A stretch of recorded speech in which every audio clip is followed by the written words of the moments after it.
یا گاز چطور رو حالتون چطور؟ زیکس هستم، کانال زیکس گیمینگ. بچه همون اولین ویدیو همون اول لند فارمو گرفتم، فارم میگم بلک مارکت. و اینجا اومد 1 کیلوزی با یه 15 تا تیر 69 یارو زدم بیوای اینجا گرفتم. افتادیم دنبالش، یه دونه زدم اسمش هم پناه 66 بود ادساین منوخه.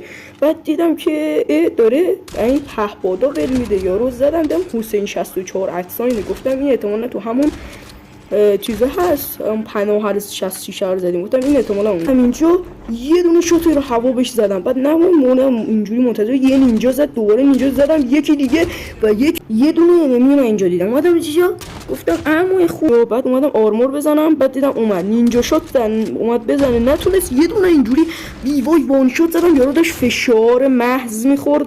خود که دومی شات با اچ اس لجن با یارم فایت میده، نفر آخر اسکوادشون یه دونه دیگه مشتی خورد. برای ادامه بیا تو پیجم.